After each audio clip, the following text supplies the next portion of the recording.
I think the number one mistake people make in interpreting so-called YouTube drama, conflict, debates, discussions between YouTubers, is of assigning some other motive, some other agenda to the conversation outside of, prior to, unrelated to the conversation. Okay? Let me tell you, my conversation with Ryan from Happy Healthy Vegan was about exactly what you see up on the surface. There was no hidden agenda. There wasn't something else I was driving at. There were some things I was trying to say that I didn't get to say because he cut me off or he kept changing the topic of conversation or reacting the way that he did. I found Ryan's reactions a little bit disorienting. Ryan is not the kind of person I normally have a conversation with. Very different from me talking to Ryan as opposed to talking to someone like Mod Vegan. I find it, you can listen to my hour-and-a-half podcast with Mod Vegan where we're doing a book review together and talking in a really intellectually rigorous way about vegan politics and activism, etc. I find it really easy to follow Margaret's train of thought in that podcast. And by contrast, like Ryan's saying some stuff to me and I'm thinking, what? Where are you going? If you hear the whole thing, you can see that. There's some points where I'm just like, how the hell did it take on that direction? So, no shade, but yeah. I think one of the ways in which people just really misinterpret and miss the point of these things is they come to these discussions with some kind of agenda and say, oh, he's only confronting Ryan about this for some other reason. They ascribe some other agenda or motive to it totally outside of what's in the video, what's in the conversation. And in this case, let me tell you, that is not true at all. If there's one point, one example I wish I could have gotten across to Ryan, and I think he didn't get it, I think he didn't understand, and I tried to bring it up at a couple points, and he really wasn't hearing it, it would be the example of Anna Scanlon. Now, Anna Scanlon, this one example for me, has a lot of significance above and beyond the experience of this one woman on YouTube, okay? Anna Scanlon, most of you will not have heard of her.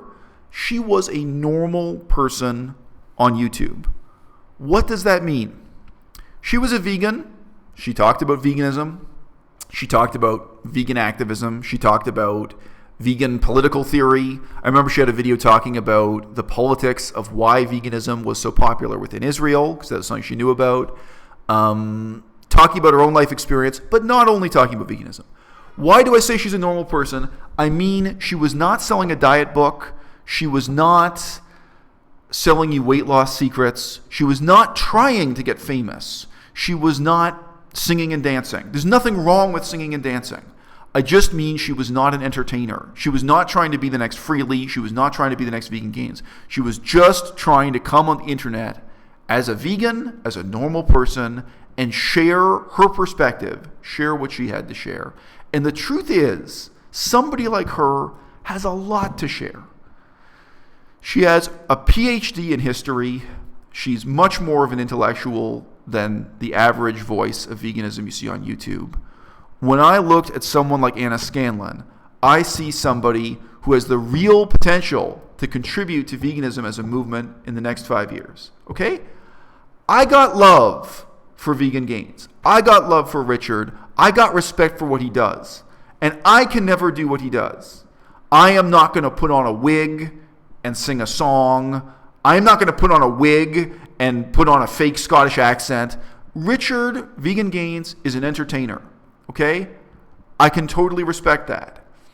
But when I look at somebody like Anna Scanlon or somebody like Mod Vegan, I get excited for a different reason. Because if there's one thing I cannot imagine Richard doing, it's standing in front of Parliament at a podium giving a deposition. I can't see him playing an organizing role in a bureaucratically complex situation at City Hall, at the Board of Education. I can't see him playing that role, and that's fine. Richard, I got love for you, I got respect for you, but what he does is different. What veganism needs is not another 1,000 people trying to be the next Vegan Gains. What we need are 10,000 people like Anna Scanlon getting organized at local parliament, at City Hall, creating foundations. And you know what? When you create a foundation, A guy like Vegan Gains can contribute by doing the fundraising, by making an announcement on his YouTube channel. The entertainers, the tiny minority of vegans who become these types of famous personalities, they can totally play a positive role. But somebody has got to do the work. Somebody has got to do the dismal, hard work, bureaucratically, putting together a foundation, lobbying government, making that positive change. And I've heard so many vegans complain the Humane Society is corrupt and evil. PETA, People with Ethical Treatment of Animals, is corrupt and evil. I feel you. I really do. Stop complaining. Put them in your shadow. Make something better. Create an alternative. Don't chase, replace. Over a year ago I did this, and then just yesterday, before making this video, I did it again. I went to the official Government of Canada listing of registered charities. Okay, my passport is Canadian. I'm a Canadian citizen. I went to the Canadian registered charities list, and I searched for the word vegan. In all of Canada, we make so much noise on the internet. Do you want to know how many charities come up when you search for the word vegan? One. And it's called the Dun Vegan Historical Society. Dun Vegan is just a Scottish name. D-U-N-V-E-G. It's a Scottish name that happens to contain the letters vegan. There's not a single charity listed on there that has vegan in its name or vegan in its description. There are some foundations in Canada that do some stuff related to veganism. But the Green Party is not vegan. Humane Society is not vegan. If anything, they're anti-vegan. Seriously, I'm not going to get into it here, but like the Green Party in Canada is pro-meat industry and pro-dairy industry. Huge problems like that in ecology, okay? We need to get organized. We need to make something positive happen, and we need people like Anna Scanlon. We really do. Anna Scanlon is not wearing a bikini. She's not selling a diet book. She's not singing. She's not dancing. I look at someone like her with her PhD in history, coming on the internet, talking about her real life, talking about things of intellectual substance. This is what we need. Okay? But the reality is, Anna Scanlon had a horribly traumatic experience because of Vegan Cheetah. Anna Scanlon is on the list of people who broke down crying, who had all this terrible stress brought into her life, who have deleted her YouTube channel, who disappeared from the internet. And I hope she hasn't disappeared from vegan activism, like forever, because Vegan Cheetah decided to defame her just to entertain his audience. He made up a sordid, stupid story about a fake sexual liaison he had with her on Skype over the internet. They've never met face to face. He did it just for views. He did it just for infamy. He did it just to get people talking. He did it just for people's attention. Okay? Now look, I am not perfect. And you heard me say in that conversation with Ryan, whether you heard the 8-minute version or you heard the 16-minute version, I said to Ryan repeatedly, Ryan, I have low standards. I have low expectations. I don't expect you to be perfect. And I said that to Cheetah in the past. I was so understanding toward Cheetah. I was so forgiving to him up to a point. Up to a point when he crossed the line into defamation. I was understanding him. Okay, defamation for me is over the line. Being in bad taste, making jokes in bad taste is not over the line, even if you don't like it, even if you find it offensive. Okay? I do not expect Ryan to be perfect, and I know I'm not perfect. I've had so many bullshit criticisms of this channel, but there are valid criticisms, okay? When I have made videos in bad taste, when I have made videos that offend people, I would challenge you not just to criticize the one sentence that offends you, but to consider the video as a whole, the argument and the point I'm making. A lot of you forget this because it's such a long time ago. There was a time when people hated me, because I dared to mention that Freely has fake breasts, which is our simple way of saying in English, breast augmentation surgery. Okay?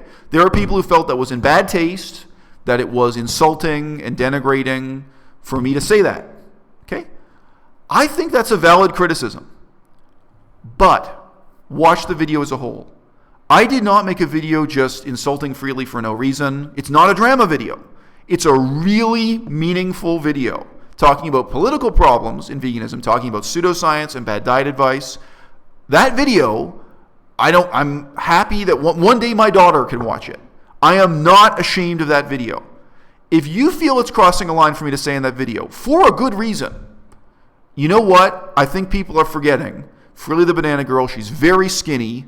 She presents this image of femininity and being curvy and athletic.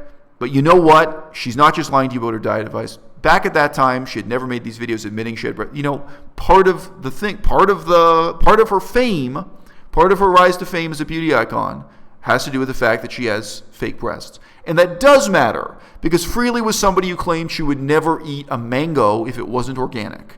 She was somebody who believed so much in this ideology of nature and natural medicine and natural hygiene. She said you should never use shampoo and you should never use soap. And they made so many crazy statements that you should never use medicine because medicine is unnatural. This is somebody who took on an ultra anti-scientific, anti-modern medicine perspective who preached so much bullshit on the basis of an ideology of what nature means, and at the same time, the reality is she has the ultimate unnatural medical procedure. She had surgery to have fake breasts. It matters. It's not meaningless. What I do is not just gossip. Even if you take that out of context and say this is so immoral and so wrong for you to say that Freely has fake breasts. But I understand. I'm not perfect. Okay? If you're so offended by the fact that I mentioned Freely has fake breasts, you can't hear the rest of the message. I understand. Ryan from Happy Healthy Vegan, you have taken on the role of policing other people's YouTube content. I don't know why. You felt I was crossing a line in making a video in which I said in passing, Nina and Randa are not that attractive. If Nina and Randa go to an audition in Los Angeles, the other girls at that audition, the other young women at that audition for that same part, Nina and Randa are not going to look outstandingly beautiful compared to the other girls that audition in LA. Okay? If you feel that's over the line, I understand. But guess what? That video as a whole, watch the first 7 minutes of that video. It's not about whether or not Nina and Randa are attractive. It's not a hot or not video. And hundreds of people have made those videos. There are hundreds of people who made hot or not videos, top 10 lists, sexiest vegans. All that crap exists on the internet. That's a video with a really sincere, really important message that I still stand by and that I've defended against criticism repeatedly and said, no, this video is making a really important point about the role of leadership, about major issues and important questions in veganism. And that video is in large part inspired by the fact that I've been reading the academic literature, the debates going on within veganism and animal rights.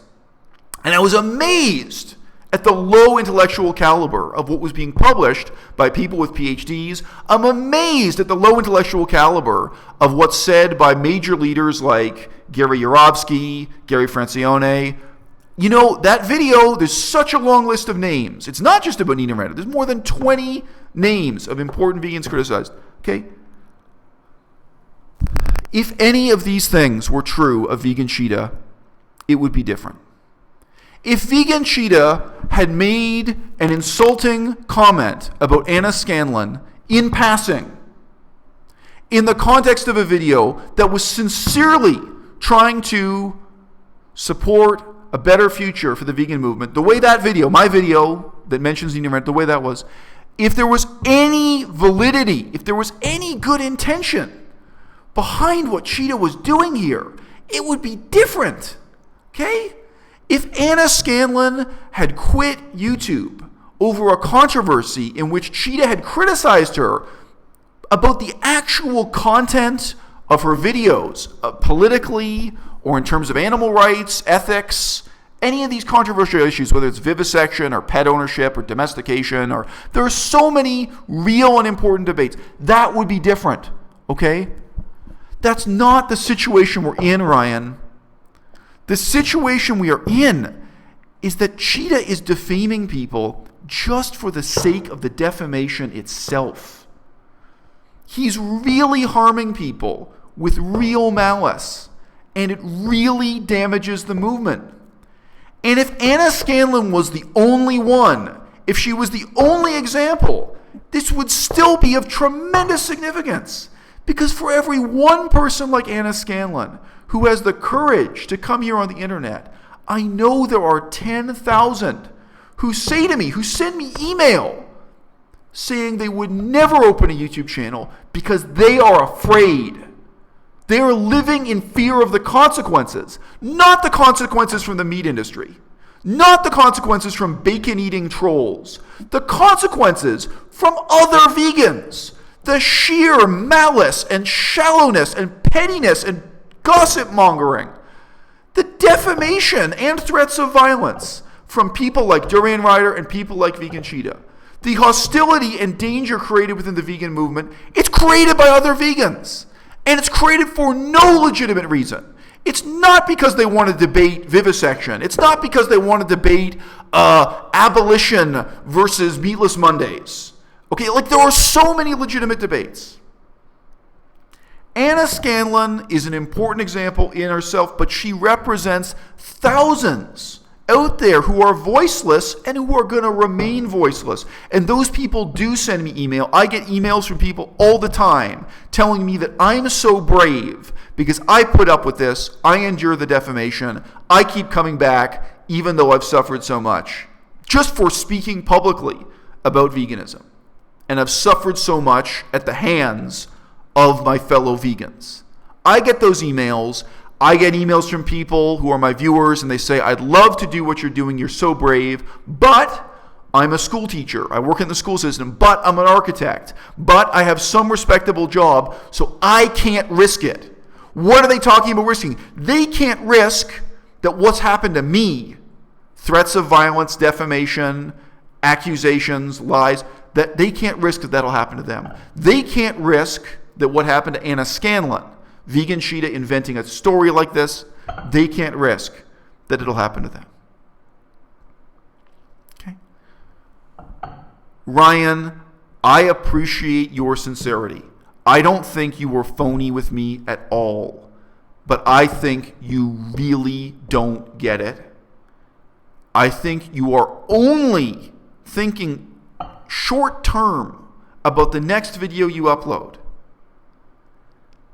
And you're not thinking about the future of the movement. I think you were completely sincere in making a decision in isolation to make a video asking me to apologize to Nina Miranda. I don't think you had any bad motives.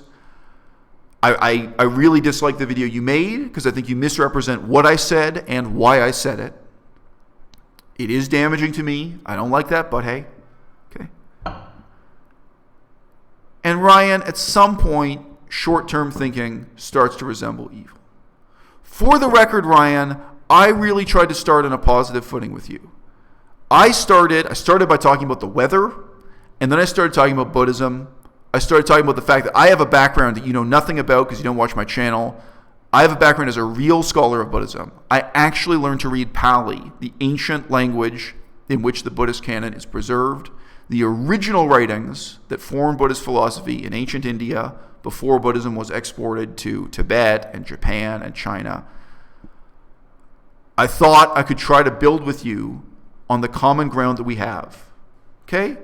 I did repeatedly also, apart from starting in that positive manner, I repeatedly said to you, I don't expect you to be perfect.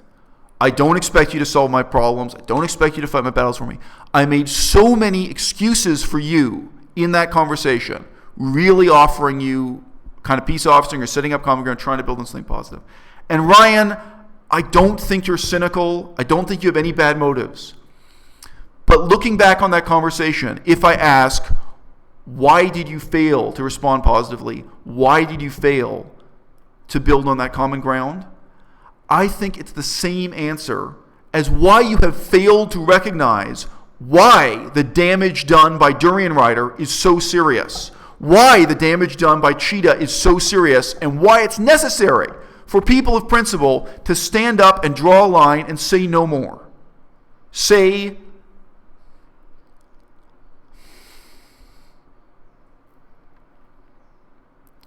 I think the reason why you didn't build on that common ground is because you're not thinking about even the next 5 years. You're not thinking about what you can do that's positive for the vegan movement. And you're not thinking about the danger of what these other people are doing that's negative for the movement. The profound influence of somebody like Durianrider, who made threats of violence against people before he made threats against me, who defamed people before he made threats against me, and you, Ryan, you never had a problem with it. You kept promoting Durianrider on your channel and vice versa, hoping Durianrider would promote you. You were just chasing your little bit of YouTube fame, your little bit of YouTube income. You didn't give a fuck. You never took a stand when one scandal after another was created by Durianrider, and now you've never taken a stand when one scandal after another is created by Cheetah. The ultimate outcome of this constant, internecine, mean-spirited scandal mongering, the defamation, the threats of violence, the outcome is that the only people who can use YouTube to talk about veganism are people like Durianrider, are people who aren't damaged emotionally or professionally, like in terms of their work life, by accusations of being a pedophile on the internet. Okay? Durianrider made false allegations against me that I was a pedophile. And as you know, Cheetah at one point made false allegations against Durianrider, claiming that Durianrider was a pedophile. And Durianrider nevertheless turned around and made friends with Cheetah and cooperated with Cheetah. Okay? People like Durianrider are in the tiny minority who will still come on the internet and play this game when those are the rules of the game it's played by.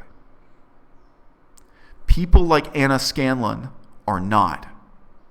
We're losing the people who can make a positive difference. All right? That ultimately is the price we're paying because of people like you, Ryan, and people like Durianrider, and people like Cheetah.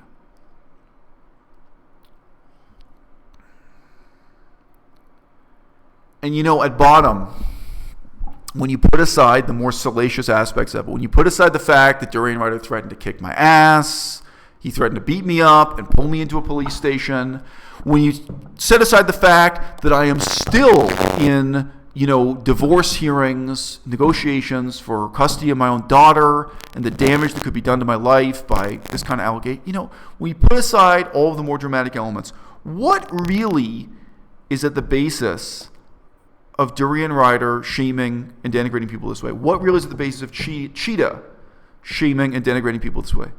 The basic thing that both of them have tried to slander me with is the idea that I'm a vegan who's sleeping around. Now, in my case, that's not true. That hasn't been true.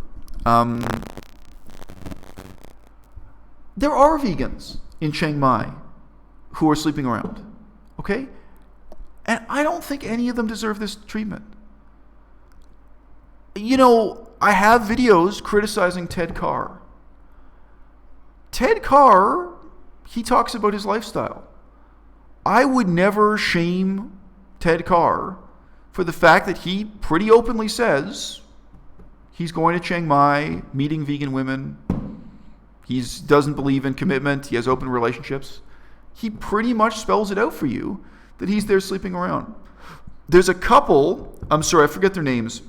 There's a husband and wife couple or boyfriend and girlfriend couple in Chiang Mai, 2 white people, and they are a big force. They're organizers behind the Winter Thai Fruit Festival. They have an open relationship. They have a ton of videos talking about their sex lives. They sleep around. Okay?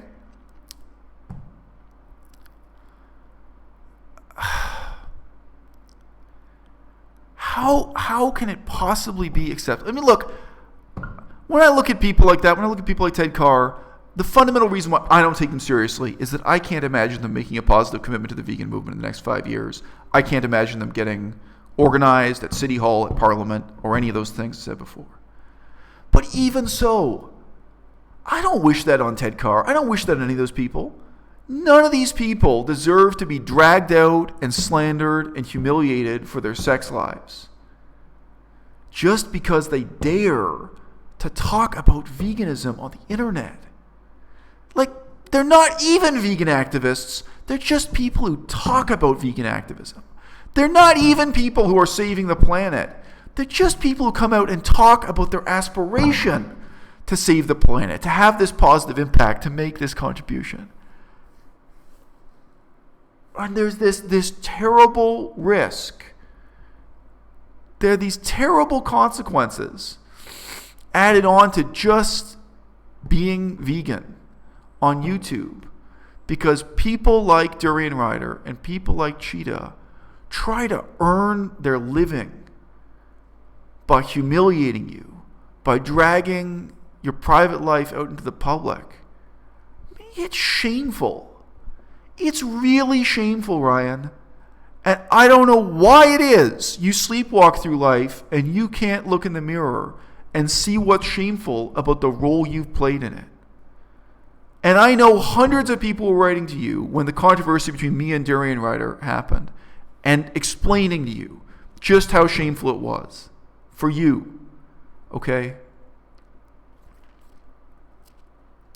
You chose to play this role policing the vegan demi-monde here on YouTube. You choose to make videos demanding that people apologize for things they say, even when they're things that really, if you look back at it, Ryan, are really trivial. Like my comment about Nina and Randa in the context of that video, a video that has a point, a video that's not just shaming and humiliating someone. Okay? You've chosen to take on that role, Ryan. And you can change. You can say, you're not going to do that. Fine. You can play by whatever rules you want to play by. Okay?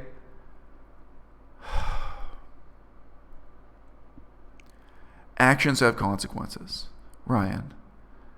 And the people you associate with, the people you're promoting, like Durianrider and like Cheetah, when they do immoral acts that really have consequences on individual people's lives, that hurt me, that hurt Anna Scanlon, that hurt so many other people, you've got to reflect on that, and you've got to reflect on the fact that long term, they're hurting the vegan movement itself. I'm going to read you one email I got so that it's not just me. I'm not going to use her real name. I'm just going to say her name is Amy. It's not her real name. I'm going to read this real quickly. Ryan, it's not just me. I got this email from someone who's one of your viewers, one of your regular viewers, Ryan, Happy Healthy Vegan. She writes, Isel, I just want to take a moment to commend you on taking a moral stance of principle on your stream with Happy Healthy Vegan. I myself am a vegan who has watched vegan content on YouTube for a few years now, and never have I seen such deliberate slander and toxicity than I have from Cheetah. It is absolutely disgusting to me, and to be frank, blows my mind how people still endorse and support this man after the horrid things he's said and done. The allegations of calling you a fraud and a wife-beater. He's called me a fraud and a wife-beater.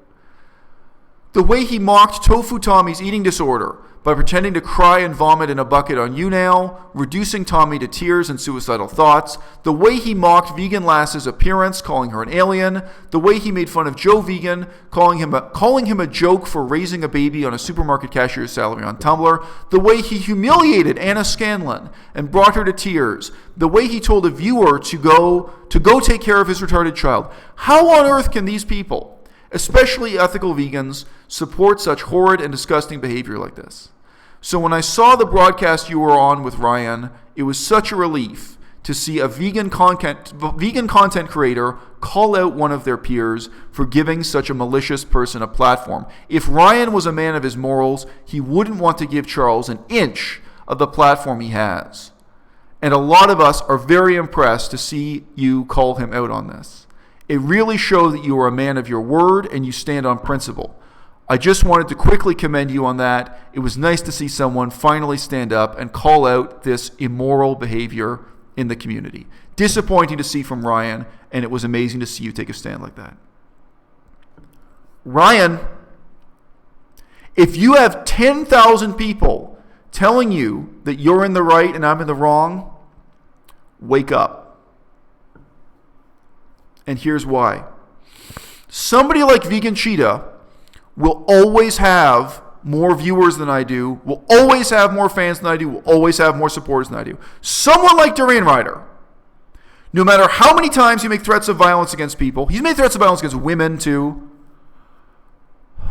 no matter how immoral and disgraceful Durianrider's channel becomes, Durianrider will always have more fans than I do. Durianrider and Cheetah will always have more people telling them they're right. And I'm sure, Ryan, you will always have more people telling you that you're right also. This is supposed to be about saving the animals. This is supposed to be about ecology. This is supposed to be about saving the planet. What I've got to ask you, Ryan, seriously is, which group of people are going to do that? Which group of people are actually going to get organized, go to City Hall, make a foundation that's better than PETA, better than the Humane Society? Which group of people are actually going to lay the groundwork? Which group of people are actually going to lay the groundwork for saving the planet? It's not the 10,000 teenagers who are backing up Vegan Cheetah and cheering him on when he does these disgraceful things. It's not the 20,000 people who were backing up and supporting Durianrider when he was threatening to have a gang of people beat me up in the streets. Those people exist, and they've got numbers. But they don't have the discipline. They don't have the morals. They don't have the motivation to actually make this vegan movement matter. I'm asking you to care, Ryan, about the opinions of the ethical minority within ethical veganism. Maybe 1 million people support Durianrider. Maybe 1 million people support Vegan Cheetah. On some level, Ryan, you must be able to appreciate what we're doing here is not the same as a popularity contest between two channels that just do reviews of makeup and beauty products. It's not the same as Onision getting into a dispute with Jacqueline Glenn. It's not the same as 2 entertainment channels or 2 video game channels or 2 comic book channels. Ultimately, this is rooted in an ethical demand, in a political struggle to save the planet. Think about how differently you would be behaving, Ryan, if even 1 video out of 10 on your channel were sincerely motivated by that concern, by that catchphrase we throw out so casually. Save the planet. This letter I've just read to you from Amy, I don't care if she's 1 person in 1,000 or 1 person in 1,000,000. I don't care how rare it is. It's people like her, it's people like Anna Scanlon, who really, in the next 5 years, in the next 50 years, can make the difference that veganism desperately needs to make. So Ryan, I'm asking you to appreciate the importance of her voice and the importance of my voice, and to reevaluate the perspective you've taken on people like Durianrider, on people like Vegan Cheetah.